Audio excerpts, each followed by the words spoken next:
दोस्तों कैसे हैं आप सब लोग। उम्मीद है कि आप लोग खैरियत से होंगे। हम जो है 9th क्लास की बायोलॉजी का जो है यूनिट 4 जो है वो कवर कर रहे हैं, ठीक है। और आज का हमारा टॉपिक जो है वो है comparison between prokaryotics and eukaryotics. अब प्रोकैरियोटिक्स एंड यूकेरियोटिक्स क्या होता है, ठीक है, इसको जो है कंपेयर करके हम जो है डिफरेंशिएट करेंगे इस वीडियो में, ताकि जो है आपका ये अंडरस्टैंड हो जाए कि इसमें जो है वो क्या जो है वो डिफरेंस है दोनों में। Organism whose cells have a membrane-bounding nucleus are called eukaryotes। अब क्या कह रहा है, ऐसे ऑर्गेनिज्म, ऐसे जानदार जिनके सेल जो है वो मेम्ब्रेन बाउंडेड हो, मतलब उनके जो है वो आउटर सारा जो है वो मेम्ब्रेन लेयर से जो है वो कवर हो, ठीक है। न्यूक्लियस जो होता है उन ऑर्गेनिज्म का वो जो है वो मेम्ब्रेन बाउंडेड होता है, इसको जो हम यूकेरियोट्स कहते हैं। अब क्या कह रहा है, from the Greek words eu means well और truly and karyon mean kernel और न्यूक्लियस। मतलब यू मतलब के कोई मतलब ट्रू चीज, ठीक है, और कैरियन का मतलब है कि nucleus. Organisms whose cells do not have a membrane-bounded nucleus are called prokaryotes। अब क्या कह रहा है, ऐसे ऑर्गेनिज्म, ऐसे जानदार जिनके न्यूक्लियस जो है वो मेम्ब्रेन बाउंडेड ना हो, ठीक है, उनको जो है हम प्रोकैरियोट्स कहेंगे। प्रो का मतलब बिफोर। अब नीचे जो है इसका जो है वो कंपैरिजन किया गया है, ठीक है, ये ग्राफ दिया गया है जिसमें जो है वो प्रोकैरियोटिक्स और यूकेरियोटिक्स में कौन कौन से स्ट्रक्चर जो है वो डिफरेंसेस क्या है वो चीज बताई गई है। Compare between prokaryotics and eukaryotics. अब यहाँ पे जो है वो सेल्यूलर स्ट्रक्चर दिया गया है, ठीक है, और यहाँ पे प्रोकैरियोटिक सेल दिया गया है, यहाँ पे यूकेरियोटिक सेल दिया गया है। अब एग्जाम्पल, अब एक प्रोकैरियोटिक सेल जो है वो कौन से ऑर्गेनिज्म में पाए जाते हैं। एक तो यहाँ पे जो है बैक्टीरिया बताया गया है, दूसरा जो है साइनोबैक्टीरिया बताया गया है, ठीक है। और यूकेरियोटिक सेल जो है वो किस में पाए जाते हैं, एनिमल में और प्लांट में। अब एनिमल में जो है वो ह्यूमन बींग्स भी जो है वो आ जाते हैं, ठीक है, ह्यूमन बींग्स भी इंक्लूड होते हैं। अब जो है वो फर्स्ट इन्होंने जो है वो क्या बताया है, फर्स्ट जो है इन्होंने न्यूक्लियस दिया है, ठीक है।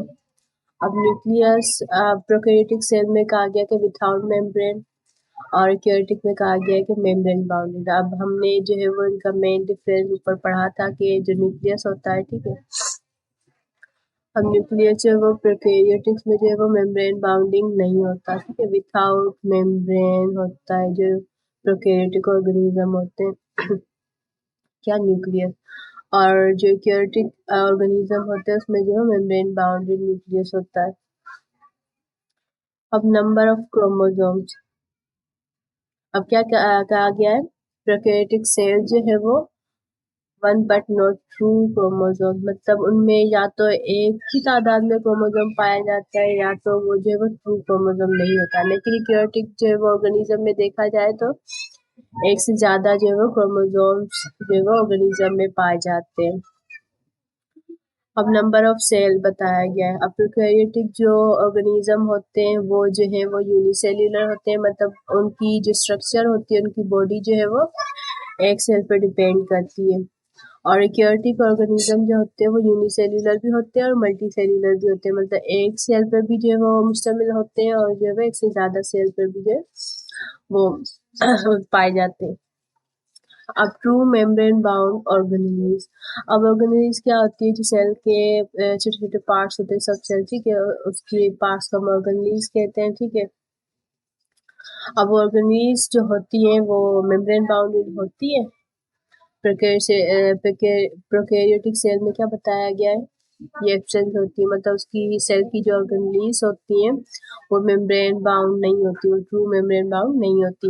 लेकिन जो यूकेरियोटिक सेल ऑर्गेनिज्म होते हैं उसमें जो है वो ये प्रेजेंट होती है।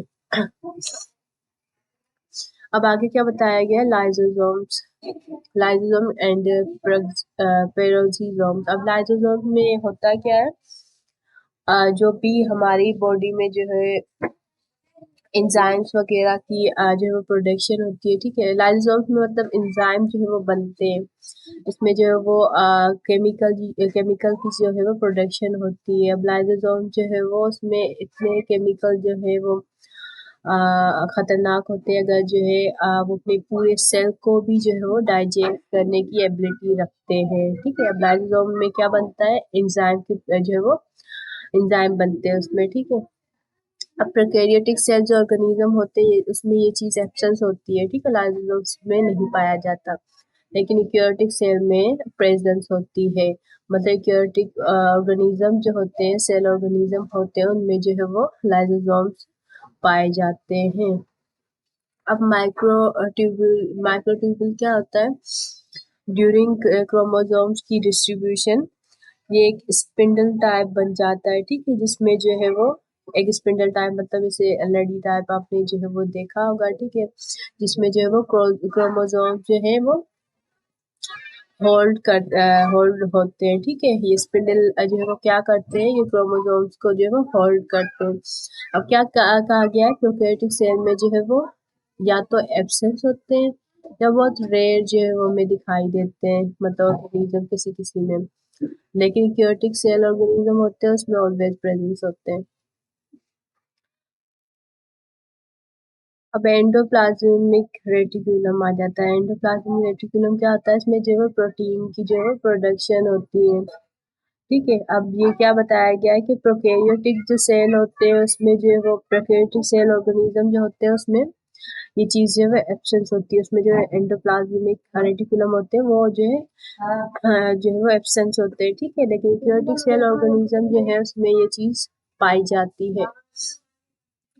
आगे अब हमारा जो है वो माइटोकॉन्ड्रिया आ जाता है, ठीक है। माइटोकॉन्ड्रिया को हम जो है वो पावर हाउस भी कहते हैं। अब प्रोकैरियोटिक सेल में क्या बताया गया, ये चीज़ नहीं पाई जाती। ये सारे जो हम पढ़ रहे हैं ना, ये जैसे कि हमारा न्यूक्लियस आ गया, क्रोमोसोम जो है वो आ जाता है, ठीक है, और मायोगोनीज, राइबोसोम, माइक्रोट्यूब्यूल, ये सारी चीज़ें, माइटोकॉन्ड्रिया, राइबोसोम, ये सारी चीज़ें जो है हमारे सेल में पाई जाती है, हमारे सेल की ऑर्गेनेलीज होती है, ठीक है। अब ये ऑर्गेनेलीज देखकर अब इन्होंने जो है वो प्रोकैरियोटिक सेल और यूकेरियोटिक सेल में जो है वो डिफरेंशिएट करने की जो है वो कोशिश की है कि प्रोकैरियोटिक सेल जो है वो उसमें कौन सी जो है ऑर्गेनेलीज पाई जाती है, यूकेरियोटिक सेल में कौन सी ऑर्गेनेलीज पाई जाती है, ठीक है।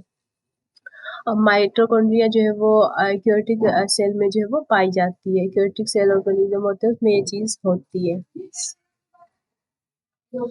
अब आगे क्या बताया गया है, राइबोसोम्स आ जाता है हमारा। अब राइबोसोम जो है वो अब राइबोसोम जो है वो क्या होता है, ये प्रोटीन स्ट्रक्चर होते हैं, ठीक है, ये माइटोकॉन्ड्रिया के जो है वो ऊपर जो है वो पाए जाते हैं, माइटोकॉन्ड्रिया जो ऑर्गेनेल्स होती है उसके ऊपर ये पाए जाते हैं, ठीक है। अब ये क्या बताया गया है, प्रोकैरियोटिक सेल में जो है वो स्मॉलर होते हैं, मतलब इसकी साइज बताई गई है स्मॉलर होते हैं, लेकिन जो यूकेरियोटिक सेल ऑर्गेनिज्म होते हैं ये लार्ज साइज में इसमें पाए जाते हैं। आगे हमारी वेसिकल्स आ जाती है, ये भी यही बताया गया कि प्रोकैरियोटिक सेल में जो है वो प्रोकैरियोटिक सेल में ही प्रेजेंट होती है, और जो है वो आल्सो यूकेरियोटिक सेल में भी जो है वो प्रेजेंट होती है। अब हमारे आगे गोल्गी अपैरेटिस आ जाती है। गोल्गी जो है वो अपैरेटिस क्या होती है, इसमें जो है प्रोटीन पैकेजिंग का जो है वो काम होता है, मतलब प्रोटीन को जो है वो पैक करके और आगे जो है वो ट्रांसफर किया जाता है, ठीक है, थ्रू ब्लड, वो फिर जो है वो अपना जो है वो सफ़र करती है और जो जहाँ पर जो उसकी ज़रूरत होती है वहाँ पर जो है वो पहुँचाया जाता है। अब जो प्रोकैरियोटिक सेल होते हैं, ठीक है, उसमें गोल्गी जो है वो प्रेजेंस नहीं होती, लेकिन जो प्रोकैरियोटिक सेल ऑर्गेनिज्म होते हैं उसमें ये गोल्गी अपैरेटिस जो है वो पाई जाती है, जिसमें जो है प्रोटीन की जो है पैकेजिंग का काम होता है। अब क्लोरोप्लास्ट क्या होता है, ये जो है वो किसी भी चीज़ को जो है वो कलरिंग का काम देती है, ठीक है। क्लोरोप्लास्ट जो है वो एक पिगमेंट टाइप होता है जिसकी वजह से जो है कलर आता है। प्रोकैरियोटिक जो सेल ऑर्गेनिज्म होते हैं इसमें ये चीज़ नहीं पाई जाती, लेकिन जो यूकेरियोटिक सेल जो है वो उसमें पाई जाती है, लेकिन किस चीज़ में पाई जाती है, यूकेरियोटिक सेल कौन कौन से जो उसमें आते हैं ऑर्गेनिज्म में, एक तो प्लांट में आता है, एक एनिमल में आता है, ठीक है। तो क्लोरोप्लास्ट जो है वो एनिमल में एब्सेंस होता है और प्लांट में सिर्फ प्लांट में पाया जाता है। प्लांट में ये जो है वो कलर देने का काम करता है। जो ग्रीन ग्रीन जो कलर दिखाई देता है हमें प्लांट का, वो किस वजह से होता है? वो क्लोरोप्लास्ट की वजह से होता है। ठीक है, अब अगर हम आगे हमारे जो प्लाज्मा मेम्ब्रेन आ जाता है विच इज राइट। अब प्लाज्मा मेम्ब्रेन वही जो है वो जो मेम्ब्रेन जो है वो बाउंडेड होता है। ठीक है,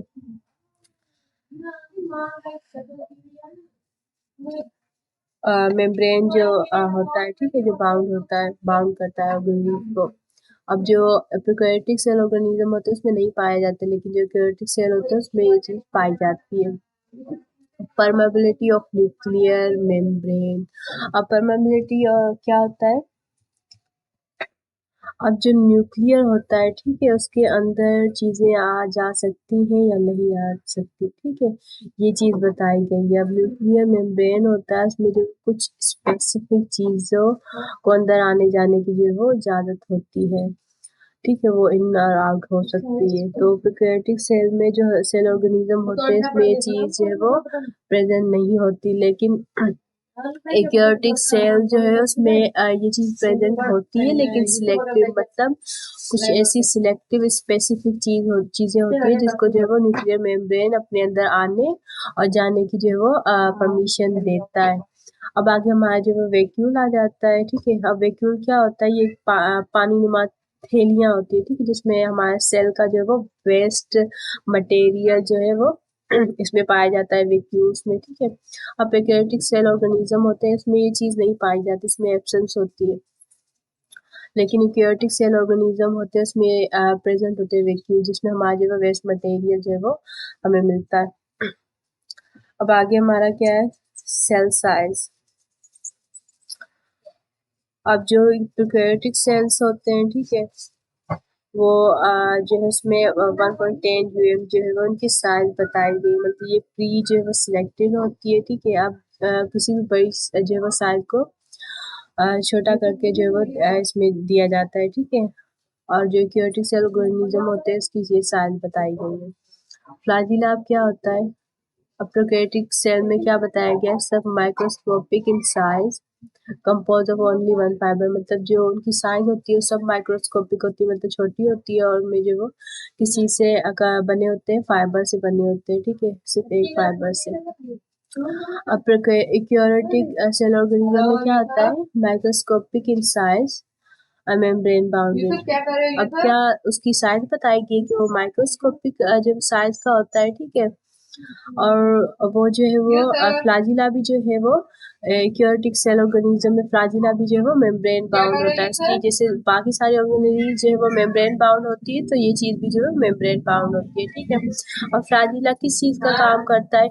ये जो है फ्लेक्सिबिलिटी जो है वो देता है ऑर्गेनिज्म को, मतलब जो है मूवमेंट करने में जो है वो हेल्प करता है। ठीक है, अब हमारा ये जो वीडियो था, ठीक है, ये टॉपिक हमारा जो कंप्लीट होता है, तो हमारा वीडियो भी यहाँ पे कंप्लीट होता है, क्योंकि हम जो है वो 1 बाय 1 जो है वो टॉपिक जो है वो चल रहे हैं, ताकि एक वीडियो में सिर्फ एक टॉपिक हो, ताकि आप जो है वो इजीली अंडरस्टैंड कर पाए। ठीक है, आपको भी जो अंडरस्टैंड करने में जो है वो हेल्प हो। ठीक है, आप जो है वो इजी जो है वो पॉइंट को जो है वो समझ पाए। ठीक है, नेक्स्ट वीडियो में हम अपना जो है वो सेलुलर स्ट्रक्चर एंड फंक्शन जो है वो टॉपिक कवर करेंगे इंशाल्लाह। तब तक के लिए अल्लाह हाफिज़, दुआ में याद रखिएगा।